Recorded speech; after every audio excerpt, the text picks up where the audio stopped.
Okay, I've got 7 o'clock, according to AT&T. Just a few announcements before we begin. Summer's Kids' last fun Friday of the summer will be this Friday the 19th from 10:30 to noon at Brandy Holly's farm. Not David Holly's, right? Where's Dave? David's not in here. I guess he blames all the animals on her. Anyway, let Caroline Prestridge on the Summers Family app let know if you're going to be there. Men's Fall Golf Retreat. It will be September the 13th through the 15th, and you can contact Adam Prestridge on August the 4th if you'd like to join, and there'll be some more details coming out. Some updates: Orrin Robinson was taken by ambulance to Baptist Spring Hill, and he is in intensive care being treated for septic shock, low blood pressure, cellulitis, and a UTI. No visitors at this time, but we need to keep Orrin and Imogene in our prayers. Tracy Johnston requests prayers for her father, Jim Busby. He's having quadruple bypass and an aortic valve repair. It says this Tuesday. Was that yesterday? The coming Tuesday. Okay. And of course, other news is on the Summers app. Again, I'm glad everyone's thankful that everyone could make it. I'll be watching the YouTube channel again, and I'll do a better. I didn't do good last week, but I'll repeat your questions or comments for the people that are online so that they can participate, and I'll be watching for comments on them. There's several on there right now. This is a matter of curiosity. I know that it's not something that we would normally, but today, July 17th, is Ashura in the Islamic calendar.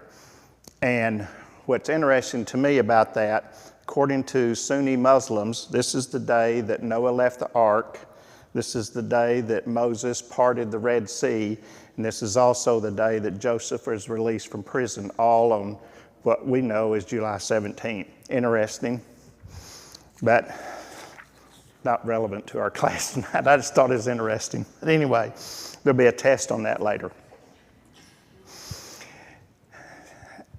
Last week we talked about Jephthah and his vow, and I appreciate all the questions and comments. We even had a little bit of discussion at men's breakfast the next morning, and that's great. I love that people are interested in discussing the Bible.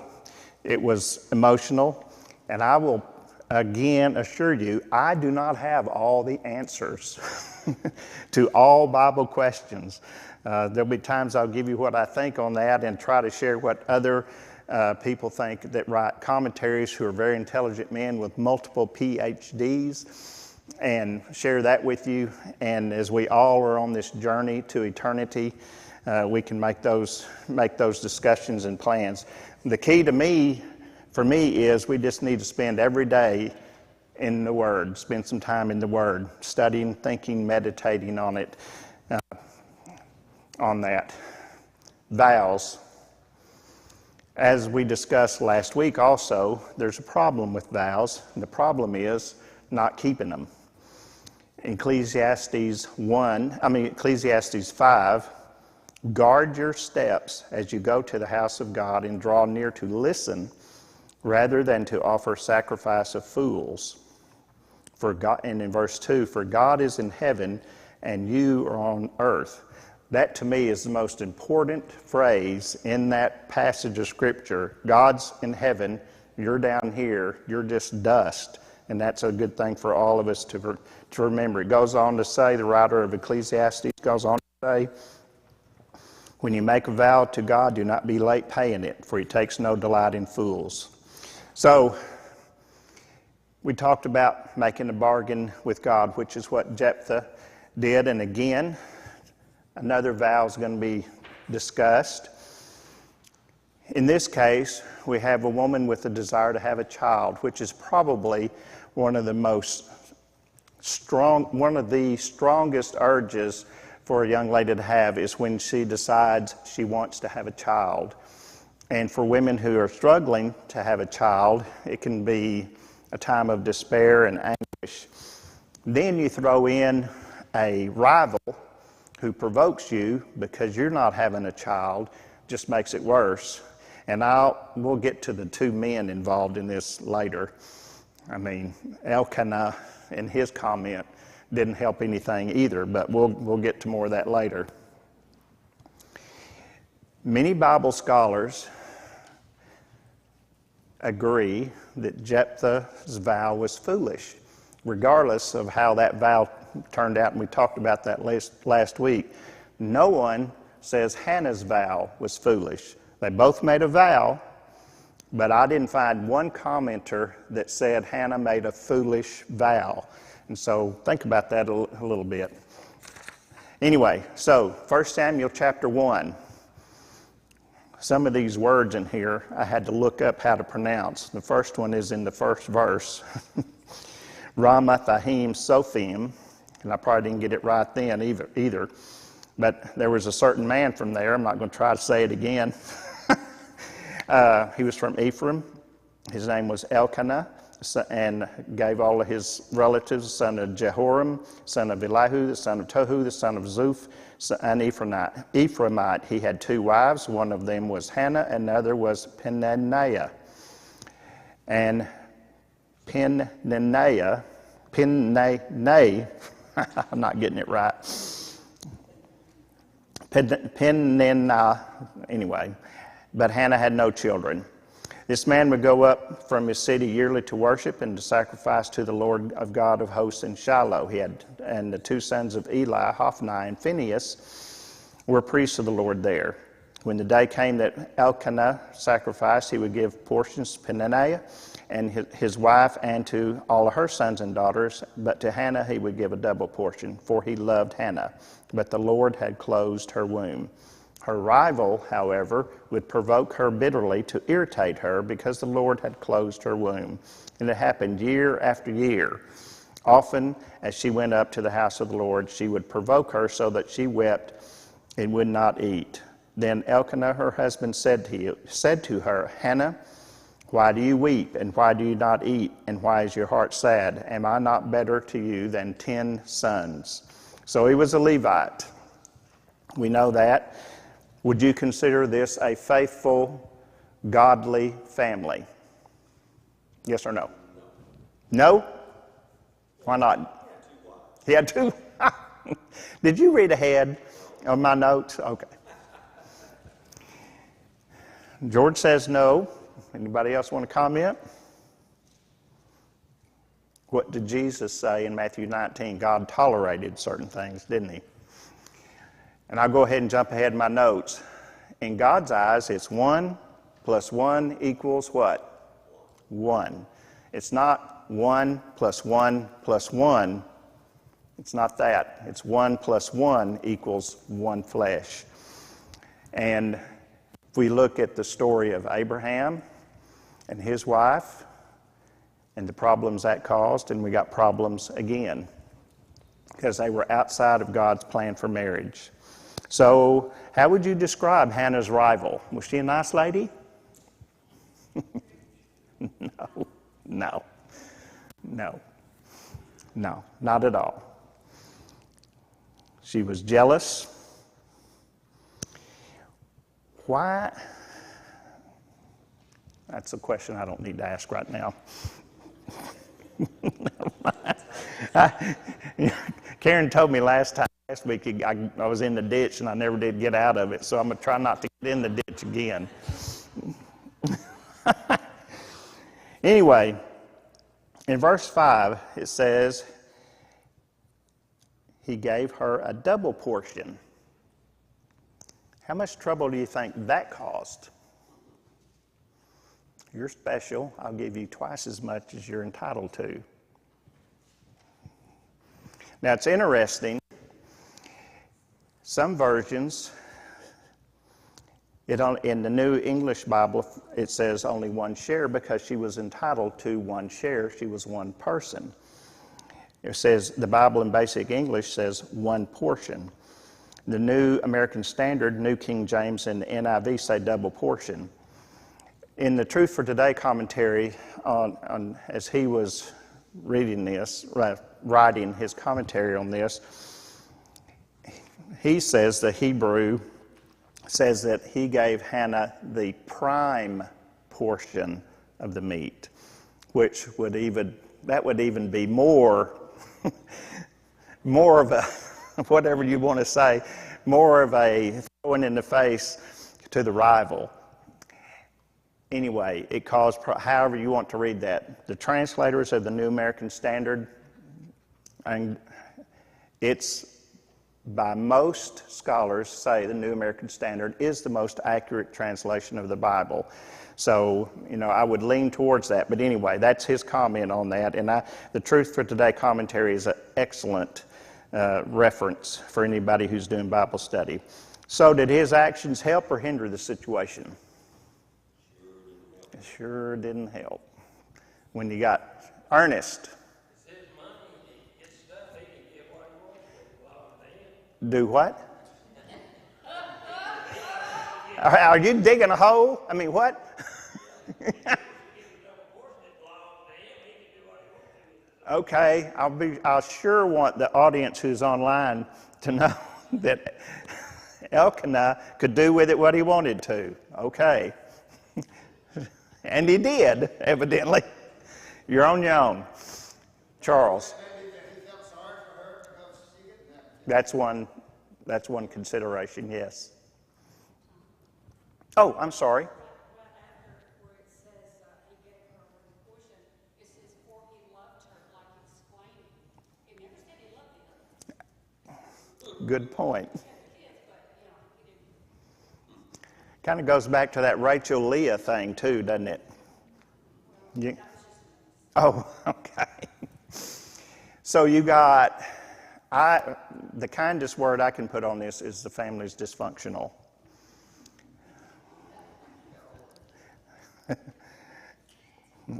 Anyway, all right.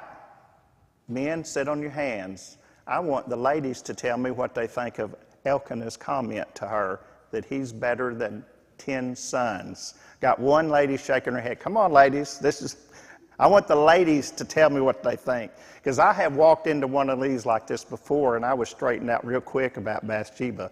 So I'm not going to walk into this one. I want the ladies to step up and tell me what they think. Well, from his perspective, he probably thought that. From his perspective. He's not a female, and it's not as, I don't think a man longs to have a child like a woman does. Okay. In that time, especially, maybe not these days. He had kids already, didn't he? He was. He had kids already. He had kids, and he had his kids. So So one comment for the audience that he was concerned about her and wanting to show his concern for her. Okay. Debbie, did you have your hand up? Especially for that day and age, the woman was expected and thought that there would be she was a curse or something if she did not have children. True. So to her peers or to anyone else, that was not a good thing at all. She would be looked on, people would look down on her because it was an expected thing.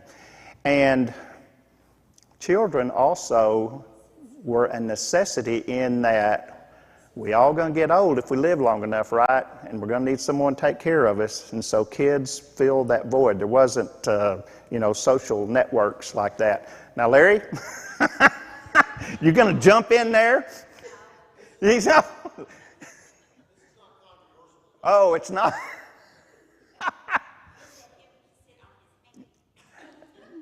I'll let y'all work that. Go ahead, Larry, jump in there. There are other examples in the Bible that make it clear that if a woman could not bear sons for the husband, it was a disgrace It was, yes. because the sons carry on the lineage, which is important. Very important. Yes, ma'am. And just in Ruth and Naomi's case, so when Naomi's sons died, Naomi said, call me bitter, because she had to find a kinsman redeemer that could take care of her, because she would be destitute. Exactly. And if something happens to Elkanah, it doesn't sound like the other wife or her children are going to have any pity on Hannah. And so basically she has no financial stability. Exactly. Plus, as a woman with three really good sons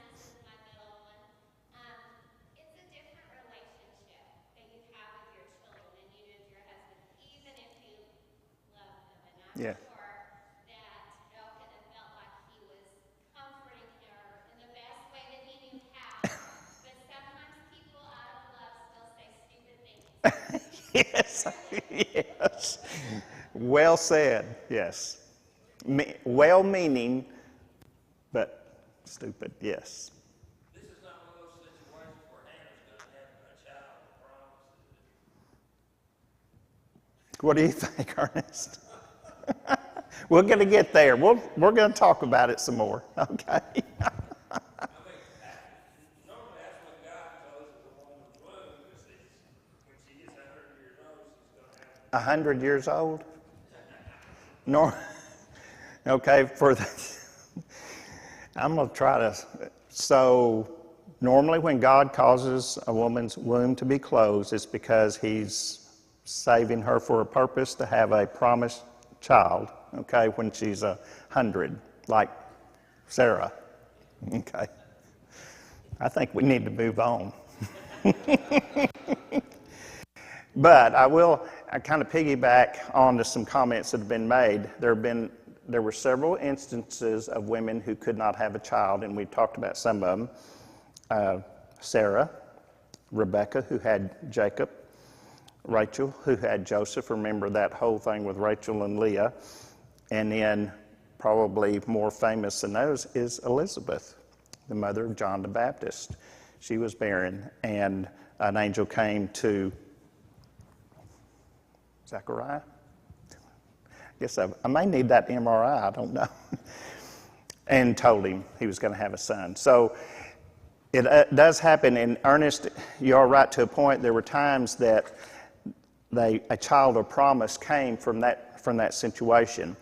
In the Truth for Today commentary, he suggested that you might, for consideration, he wasn't making it as just a statement, that these women were being tested and prepared for a special child. He said that may be the consideration. He said, we cannot know the mind of God in every decision. All right. So, pardon. Yes. From one that has tried to have a baby for 6 years before we had Kate, and all kinds of tests and all that. Thank goodness you never said something stupid like that. Everybody write that down. Everybody. Yeah, I knew better.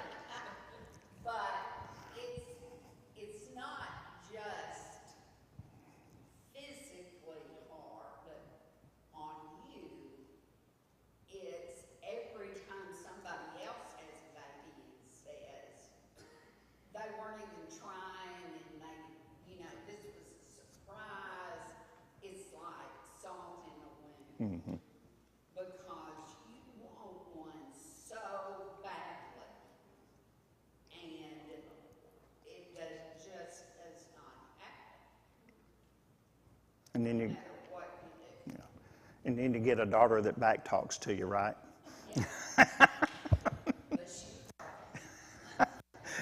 Okay, so now we have a situation. We got a family this family's in somewhat distress, I would say. It's just the situation they're in. They shouldn't have been there in the first place, we might say. Okay, thanks, David.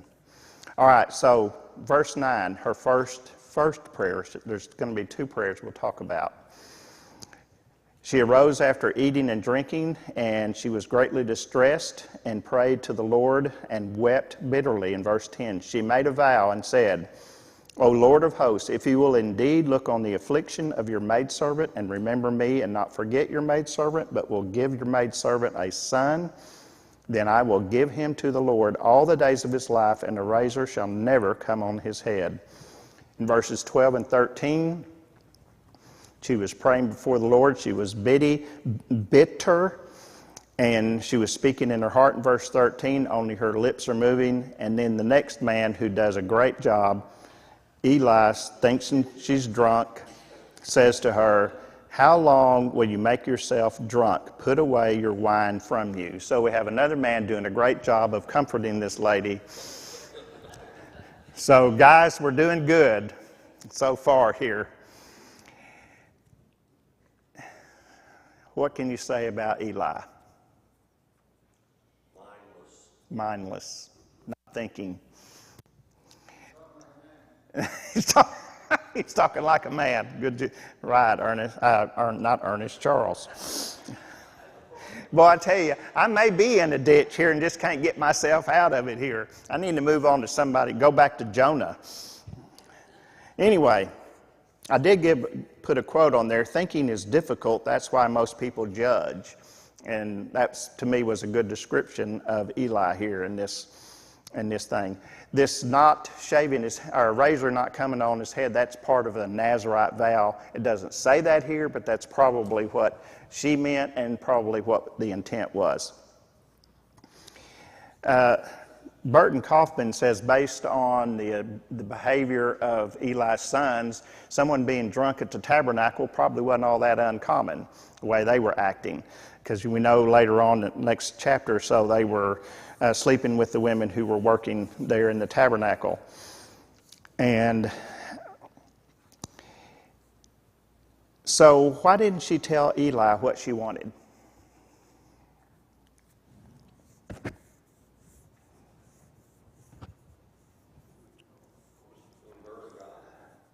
It's between her and God. Matthew Henry in his commentary wrote that there are things between the person and between God and not anybody else. That was his comment on this. Nobody else wants to jump? Because she was praying for something so the person for a child. It was very personal, something to Eli. Yeah. And I mean, after his comment, why would she tell him anything? Yeah. I think it's very difficult. People, at the comment you had on the front of the page is about judging, thinking it's difficult, it's easier to judge. It's easy for people who have never had children to tell you how to raise your Yes. And I think in that similar vein, she would probably feel like, why would I discuss something of this importance with you who could not possibly understand my angst? And taking into consideration the behavior of his own two boys. Yeah. Okay. Yes. She said, I'm a woman who is deeply troubled, and she was pouring out her soul to the Lord. That was enough, right? Yeah. For him to have recognized that this is Really, yes. I mean, she was. And I mean, the fact that she was in such distress was really enough. Yeah. Okay. Well, do we know whether she was his first wife and Peninnah was a, Concubine? yeah, We're not told. We're not told. none of the commenters? No one touched that one. No. And they're all written by men, so no one touched that one. He does. He does recover. We got to give him credit for that. Yes, you're absolutely right. Well, when you're dealing with a crying woman, you want to back out. So that's George's solution for those online. To just back out when you see a crying. Okay. It could be, but sometimes, someone alluded to this, sometimes with the best intention, you say something stupid. Is that right? Did I get that close? Sometimes it's better just to keep our mouth shut. It's just better. Just being there is enough. And maybe, but Eli, as Larry pointed out, he did recover. He says, go in peace, may the God of Israel grant your petition that you have asked of him. And then she says, let your maidservant find favor in your sight. And her face was no longer sad. So why do you think she left with a better spirit?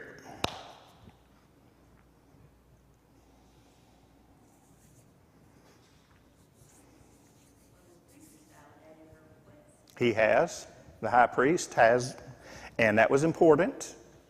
And in this covenant that they were under, the high priest was the one that you to go to and the one who took all sacrifices and all those things. So yes, it was the right person. All right. Okay. So verse 19. They arose early in the morning, worshiped before the Lord, returned again to their house, and the Lord remembered her, and it came about in due time. In verse 20, she conceived, and she gave birth to a son, and she named him Samuel, because I asked him of the Lord. So in verses 21, 22, when they returned yearly, Hannah did not go up. She said, I will not go up until the child is weaned, and then I will bring him that he may appear before the Lord. In verse 23, Elkanah wisely says, do what seems best to you. Remain until you have weaned him. Only may the Lord confirm his word. So she remained and nursed her child. When she had weaned him, in verse 24, she took him up with her with a 3-year-old bull, an ephah of flour, and a jug of wine, and brought him to the house of the Lord, although the child was young. There they slaughtered the bull, brought the boy to Eli, and she reminded him, verse 26, this is the boy I prayed for. Verse 27, so I've dedicated. So her prayer is granted. She keeps her promise. Now, there was a lot of discussion among the commenters, and I shared some of that with you about how old he was when she left him, all the way from 3 to 13. So you can take your pick. She says weaned. Children in that day and time, and in parts of underdeveloped countries in the world, children are weaned at a later age than they are here in the United States, Canada, Western Europe, and things like that. So it's different.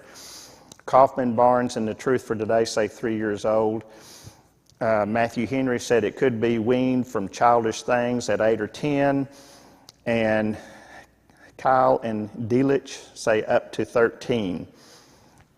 Regardless, he was a young child. Remember, there were women at the tabernacle who he would be under the care of, because even a 13-year-old boy, as we well know, does not need to be left on his own. Any of us who've had 13-year-old boys in our house know that. In verse 28 says he was dedicated.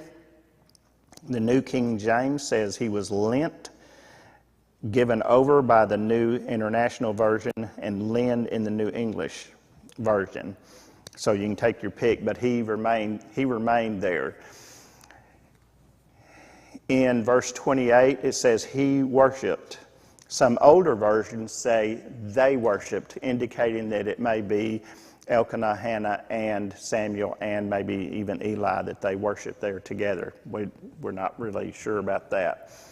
So the thing that impressed me in this passage, she made a vow, made a promise, she kept her promise, and she was allowed to make that decision. Sorry, I got a new implant in and I'm having trouble. Decision. Anyway, so her second prayer in 1 Samuel chapter 2, verses 1 through 11. I'm not going to read that, but it is a wonderful prayer that she makes. It is outstanding, and anyone who has in a position where they are thankful for any blessing that they've received, this is a great example of someone who is thankful for a great blessing, and Hannah was no doubt thrilled that she has received a son. I want to point out two things. It says, my horn is exalted in the Lord, because I rejoice in your salvation. In the Jamieson Fawcett Brown commentary, he suggested, and this is interesting, said women wore veils, and that a woman who did not have a child, he said they had a little tin horn that they kind of hung the veil from. He said a woman who did not have children, who was married, it was sideways so that it hung just a little bit lower. When she had a child, it was turned upward, so the veil was higher. And so there was a distinction between a married woman who did not have children and a woman who did, which again would be something that anybody could see, talking about a woman seeing that I don't have children. Everybody around her would know she's a married woman with no children. Don't know if that's correct, but he was the only commenter that I read that mentioned that, so take it for what it's worth.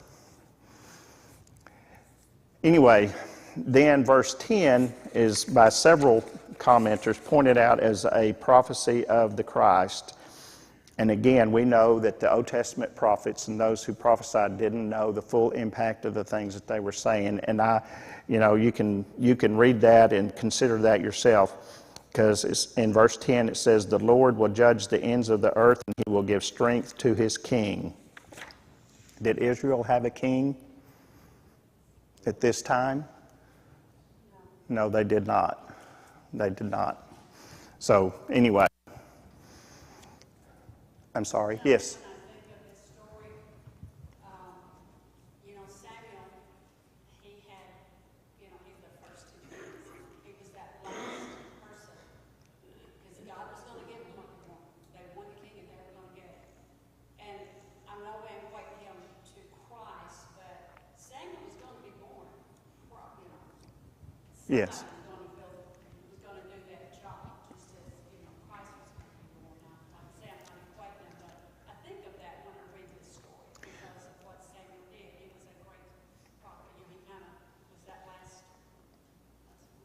Yeah. That's an interesting thought. I hadn't thought of that. As you pointed out later on, they did get a king, and God told Samuel, they're not rejecting you, they're rejecting me. And so that's a good point. Good, something to think about there. Okay, so Hannah receives her son. She makes good on her promise. She leaves him.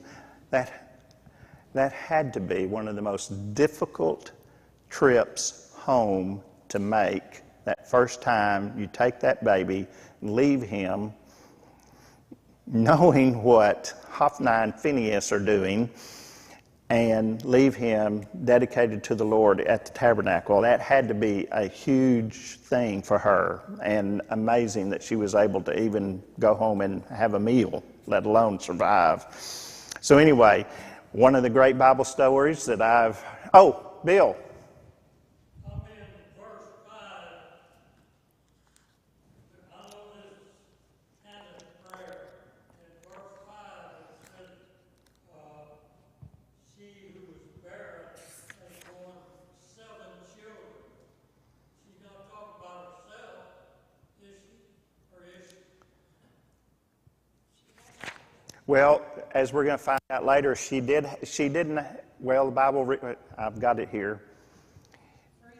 She had 3 sons and 2 daughters, so she had 6 total. So I don't know, I'm just giving you my opinion. I don't think she's speaking of herself in this case. I mean, she may have had other children that they did not choose to record for us. But I think 7 is considered a perfect number in Old Testament literature, and that may be what she's referring to. I'm not sure, but it's not a literal statement about her, because counting Samuel, she had six children. Okay. Anything else before I move? Okay. All right. One of the great Bible stories that I've seen many ladies teach of Hannah taking a little robe up to her son, or down to her son, wherever he was, every year as she went to see him, and taking him a robe and seeing him. And it says Eli would bless, in verse 20, bless her and say, "May the Lord give you children from this woman in place of the one she has dedicated to the Lord." And she did give 3 sons and 2 daughters. All right, so as we bring all this to a close before we run out of time here, she overcame a rival, a jealous rival, and 2 men, I would say, 2 men that really were not helpful. She was faithful to God. She trusted Him. He fulfilled her vow. So, she was rewarded, got 5 more children. So should we expect to be rewarded every time we fulfill a vow or a promise to God. Why are you laughing, George? Depends on what you're asking. What am I? Okay, what am I asking? Should we go ahead? Now you're trying to put some words in. You've never done that to me. Looking at was from a personal need is we've already established, women of that day and age, it was expected that they would marry and have children. Yes. And not doing that would make them feel like inadequate and not a part of the whole plan and scheme of the world. Of course, fast forward to this point in time when people are normally requesting or asking God for something that's more of a realistic want, not necessarily a need. Okay. So that's your answer? Yeah. If someone needs transportation and say, I want a brand new Cadillac, well, all you need is something to drive. You don't need to go out there and specifically put out date, time, and what you want. Okay. What was the question? The question was, the question was, when we feel like God has answered our prayer, that we've made a promise, and God answered and we fulfilled our vow, should we expect additional, I'll add this word, maybe that'll help, additional reward for fulfilling the vow or promise that we made to God? Last week you asked if we should make a vow. I know, I did. I hate it when people listen. Well, God loves us. Yes. Pray. He wants us to ask. And if we're doing it right, we shouldn't ask for just selfish things. I mean, That's a lesson later on. I don't tend to pray for a lot of stuff for myself or anything from myself. I mean, I'm blessed, very, very blessed. And I don't have a whole lot, but I Right. still think I'm blessed. Patsy? To me, your reward is your place in heaven. Yes. Your reward for doing what God wants you to do. Uh-huh. And do I think on earth that He's gonna heap rewards on us because we do things we're supposed to do? No. Okay, so we got one that, okay, we got lots of hands. I don't know if I can keep up with everybody. I got Ernest and then over here to the Curtis family. For those who are listening online, and we have several, and that our reward that we should expect is heaven. I don't want to put words in your mouth. Yeah, okay. Ernest?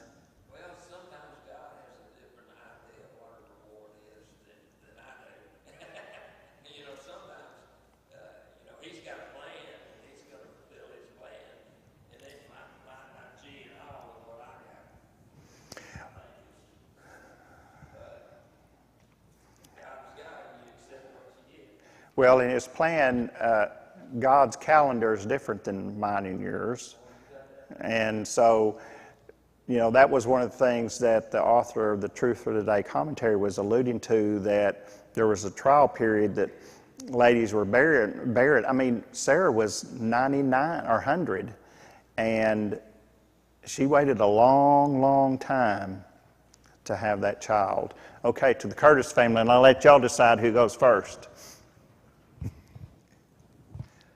Tommy, Jesus prayed for his daily bread. Yes. I think it's okay for us to pray for physical things. But he also said, where do you lay up your treasures? Yes. Lay up your treasures in heaven, not in things that can rust and rot and the moths eat up. So, I think if your heart's in the right place, you're going to focus more on spiritual things and pray for those things than you are to get into a new car and boat to take to the lake. Well, and to kind of try to paraphrase what you said, what we pray for is important. Jesus prayed for his daily bread. Got to have sustenance. And he also said, put your treasure not on earth, but in heaven. And the idea of praying for cars and boats and things like that, those they're things, and they're going to, some of you knew my father-in-law. He said you never see a U-Haul trailer behind a hearse, right? It just doesn't happen. So, Claudia? Well, I was just thinking that God knew Hannah's heart, and it says in verse 11 that the Lord was gracious to Hannah. He was just gracious to her, and He rewarded her for that. I don't think she expected it. I think she just, I admire this woman. I cannot imagine what she suffered. She is my favorite, hands down, in the Old Testament, yes. And he just showed that he was gracious to her, but I think it's the heart. Her heart was in the right place. Yes, ma'am. Hebrews 11:6 says, without faith it is impossible to please him. For whoever would draw near to God must believe that he exists and that he rewards those who seek him. So, going off of what she said, God knew her heart, and he knew when she made the promise that she would give that child to the Lord, that she would keep it. And whatever time that she had with that boy before she took him to the temple, she worked to prepare him to work for the Lord, because he was doing it to the end of his life. Mm-hmm. And that was not Eli, because Eli raised his boys, and that was not good. Yeah, So a lot of that was his mama. yes, it was, absolutely.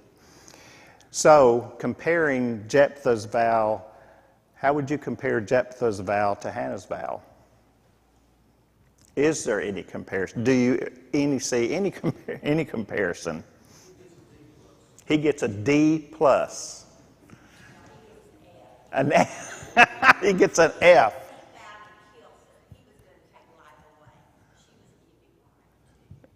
He was taking life away. She was giving life. Okay. Did I say? Patsy, did you have your hand up again? No? Okay. Two totally different vows, and I agree with the commenters that Hannah's vow was altruistic and that her heart was in the right place, and she was vowing a service to God. She was vowing something that would not only benefit her, but the entire nation, that he would be in God's service his entire life. And Samuel, as we know, the rest of the book, his service to Israel was unmatched, unparalleled. He's right up there with Moses and Joseph and the rest of them. I got a question. Yes, sir. How would she know that her son Samuel was coming? She didn't. She didn't. But what I'm saying is that her heart was in the place that it wasn't just about her. I want to do this, and I want him to serve God his entire life. And a Nazirite vow was kind of a step. I mean, there's only a few Nazirites that we know of in the Bible. John the Baptist one, Samson was the other, but but he kind of strayed off the trail, didn't he? But to me, there's not much comparison between the two. But God granted Jephthah's request victory. And we talked last week, would he have given him victory without the vow? I think so, but anyway. Yes, ma'am. Do you think this was the first time she prayed that prayer when they went up? No, I do not think it's the only time, because it talks in the first part of the first chapter, it talks about that this would happen year after year. This was not a one-time thing. She put up with this for years, this provoking and desire to have a child. And so, no, I do not think it was the only time. Sometimes I wonder if she lived to see what a great Right. I don't know. George? Well, she's probably been praying this prayer every time she came up there. Probably. This point in time is the first time that the high priest saw this and approached her. That we know of. And I would have no doubt that she was praying this prayer at home too. I mean, when something is on your heart, it's not something you just mention a time or two or once a year. I think it was more than that. Okay, I really appreciate, the discussion has been great, and I appreciate everyone's thoughts that they've shared. Next week, we're going to have a guy, that Habakkuk, that's going to basically say, God, what do you think you're doing? And he's pretty blunt about it. And so we're going to talk about his conversations with God, saying, and so it's kind of like Jonah, you know, he didn't want to do it, and then he got bad, and you know, so anyway, so Habakkuk's going to be more like me, questioning, why are you doing this? So anyway.